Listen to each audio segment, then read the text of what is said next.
Three, two, one. Hello, everybody, and welcome back to Little One That Care. Eat, sleep, cry, repeat. My name is Ami Meoded from Little One That Care, and together with me, Kathy. How are you, Kathy? I'm doing well. How are you, Ami? Oh, I'm doing well. In the last 30 minutes, it was so hard, you can tell. But I would like to ask you a quick question. What is NICU nurse, and why did you decide to take this important role in your life? Yeah, so what is a NICU nurse?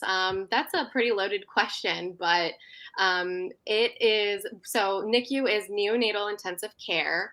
And as NICU nurses, we are the frontline caretakers of all of these small little babies.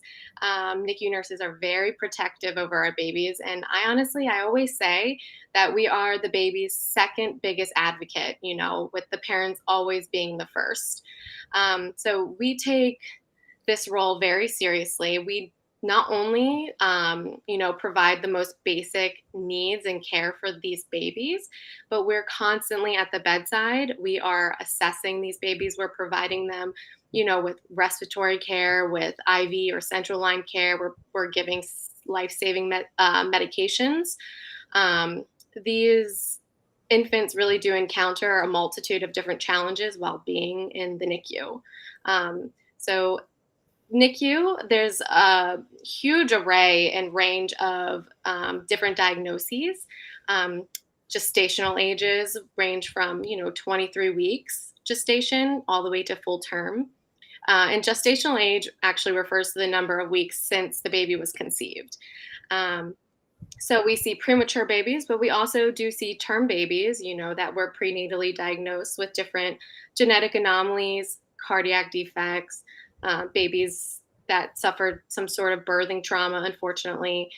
But we also do see babies that come over, just because they didn't meet weight, like maybe they're small for their gestational age. What is when you say wait? Give me examples. What is? Give me Yeah. the example. Yeah. So we go by grams or kilograms, I guess. So when I'm talking weight, I'm talking like we can have 1 kilo, like our 900-gram babies. Um, so Wow. that's That's zero point many. 0.9 kilograms. I've taken care of 500-gram babies. So that's a Oh half. my God. Yes. So in my specific NICU, we work with babies. Babies have to come to us if they're under 1,800 grams or 1.8 kilos. Yeah. Um, I, I have another question for you. yeah. Um, I believe that it's a science. Premature babies. In the past, people didn't know what to do with them, and I'm sorry to say, history shows that 50% of the babies died during this process of getting birth. But I would like to address another aspect. Can you tell me what what you suggest, or how do you support emotionally the parents that just find out, okay, we are in this situation, we have a premature baby, he is in your hands. What is your uh, insights in this area? Yeah, so the emotional needs of parents is so important. I always say we don't just take care of the babies, we also take care of the families. And it's abnormal and it's shocking when you come in as a parent, you come in and see your newborn baby, connected to wires and have IVs and maybe even have something as significant as a breathing tube. So the biggest way that I feel like we help these families is we include them.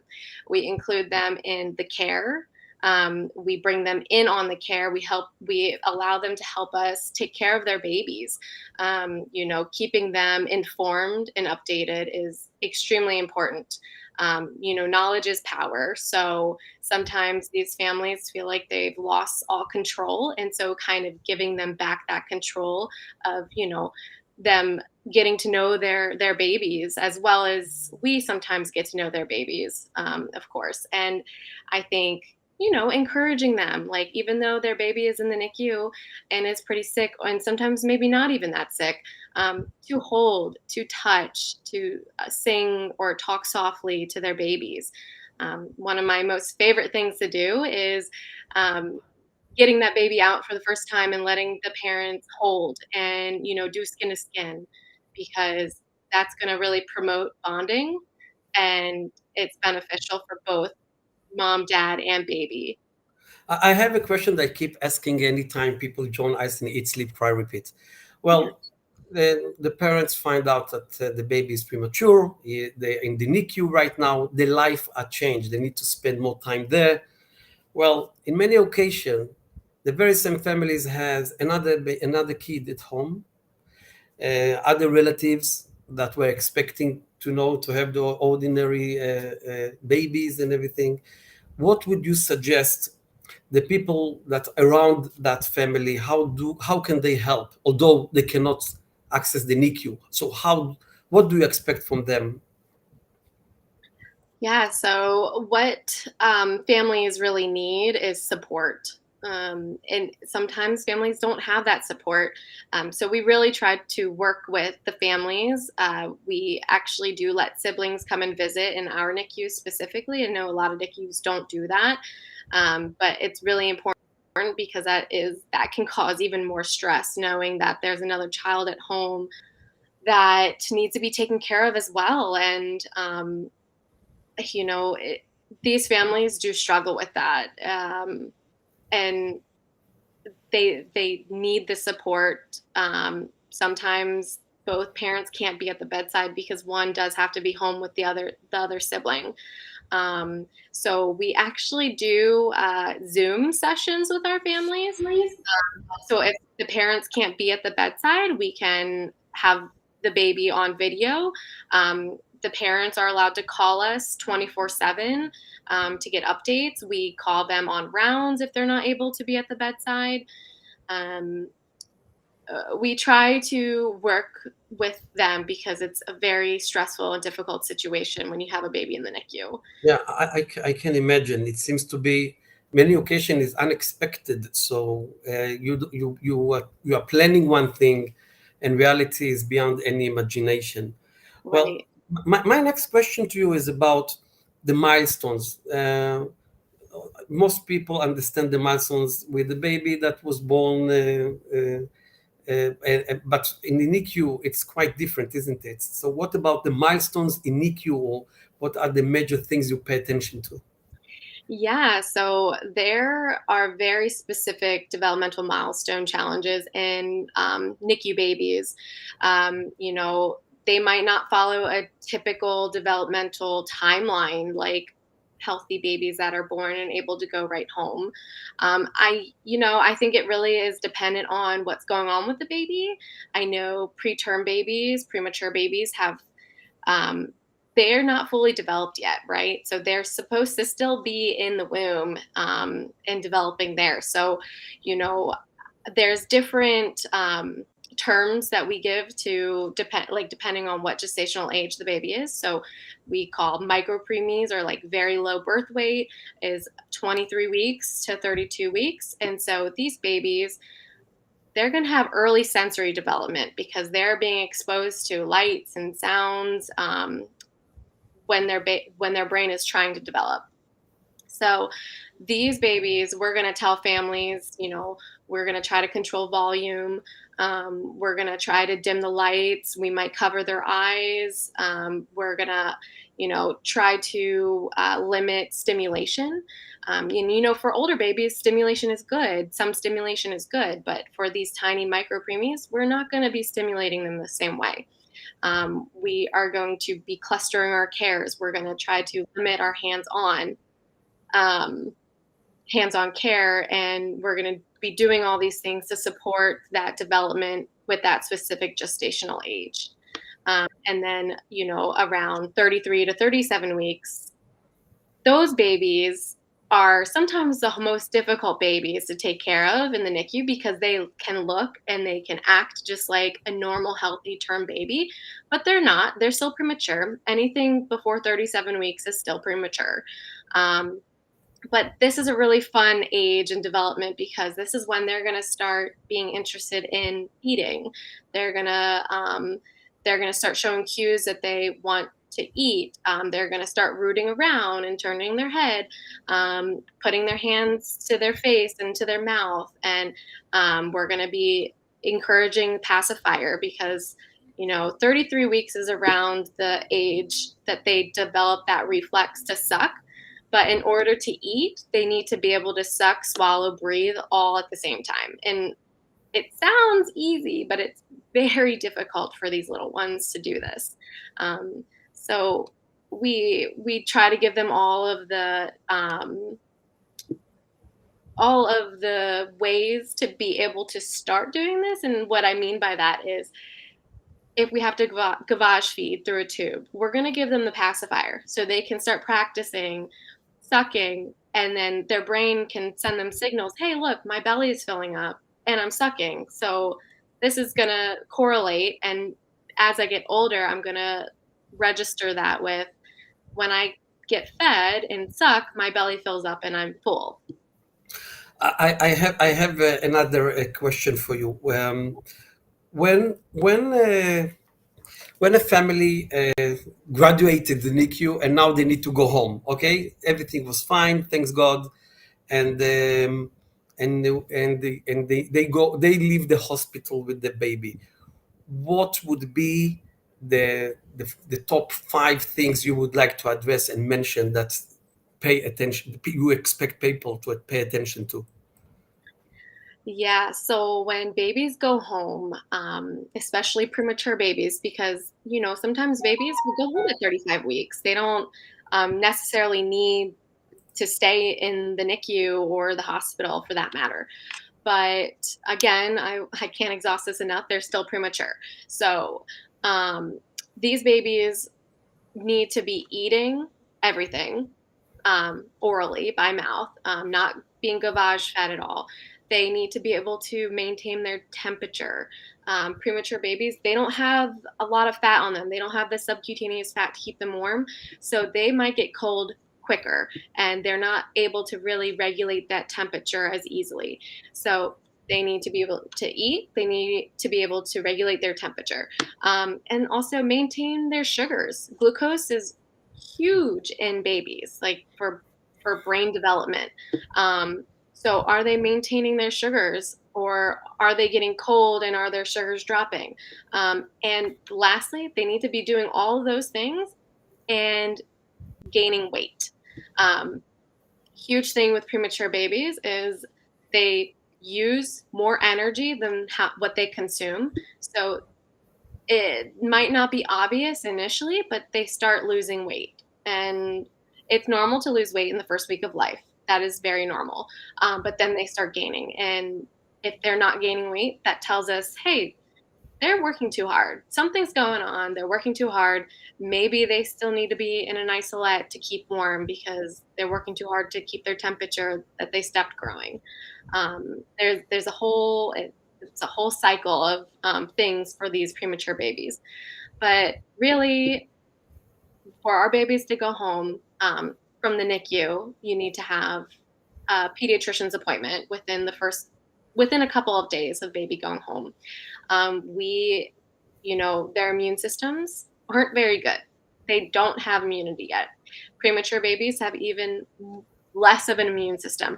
So, hand washing, cleanliness, we try to tell them to not take them to highly populated places because their immune system, they're highly susceptible to getting infections.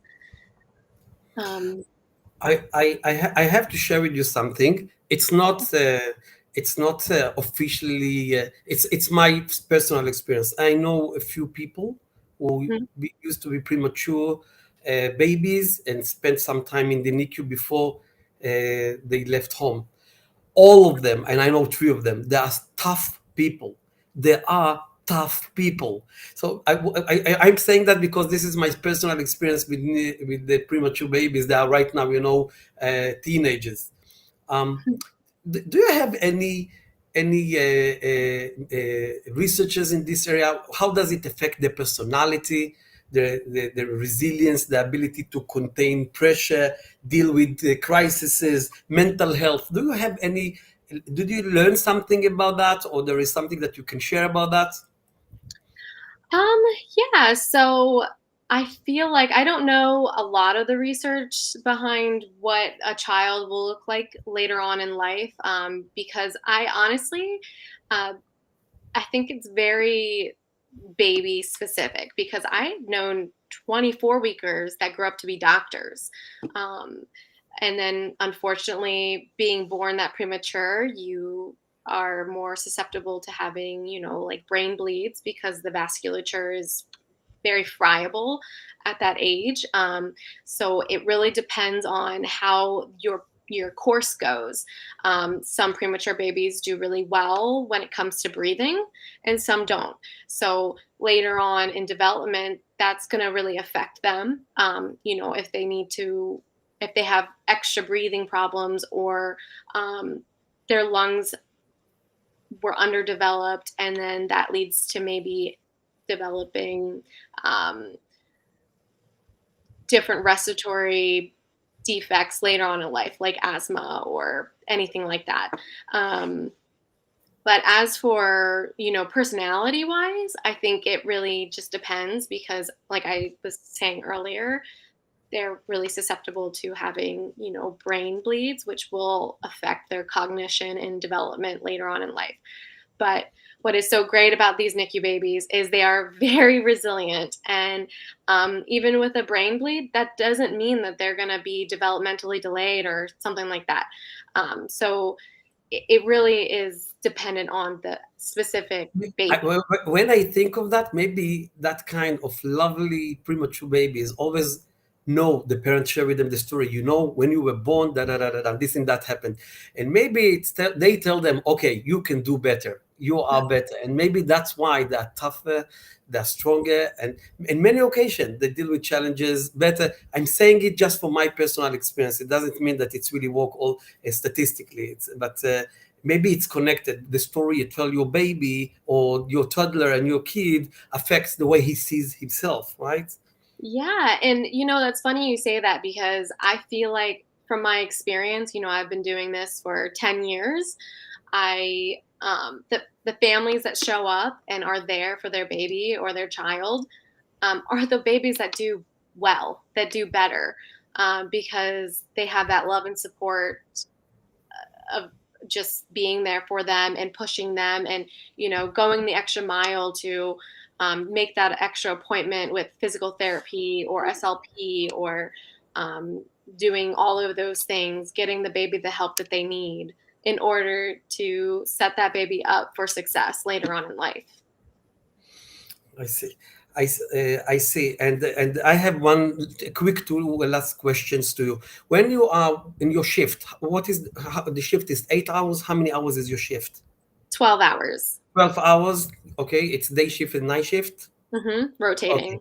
yeah, rotating. And how many premature babies you are responsible to at the same time? So I'm a little spoiled in my NICU. We only have a max of two babies, and if they're Wow. very, very sick, we have one baby. Oh my God. But It's I work in a level 4 NICU, which is the highest level, and so we wow. see a lot. So emotionally, how do you deal with that? Baby responds, and sometimes in the case of premature baby, it's much more harder. Yes. So emotionally, I feel like the hardest part about being a NICU nurse is the emotional stress that we deal with. But at the same time, it is so rewarding. You are able to be a part of this family's best moments, but at the same time, there's profound grief and sadness. So I feel like it's just an honor to really be, a part of these people's lives during the best and worst times. Especially when you see the dad come over for the first time, because usually the dad is the one that sees the baby first, because mom is still recovering, and just like his eyes light up and tears of joy because wow, this is my baby. Like it's very rewarding, and I feel like gives me I need to share with me a typical success story. a typical success story when you remember the 900 grams baby on one hand, and a couple of years later you saw this toddler coming running. How many cases you met these kids later on, and you had the closure to see? Oh, actually, that is funny that you say that because I just had this happen, and we have something called it's the grad party where we do a huge event, and families can bring their babies and their children and their kids a few years down the road, so we can see how they've developed, and that is even more rewarding. But we just had a family recently that was in the NICU years ago, and had another NICU baby, and they brought the previous NICU baby that was super early, like very, very early.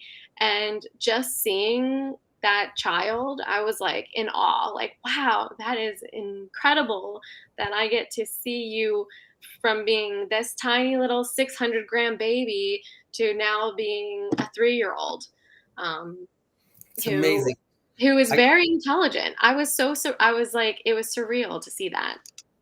Kathy, as I told you, the 20 minutes are going to be gone so fast, and we already talk more than 20 minutes. Oh, yeah. Yeah, yeah. And I would love to meet you again here, because I would like to say a few things before we finish. First of all, thank you for joining Little One Care application.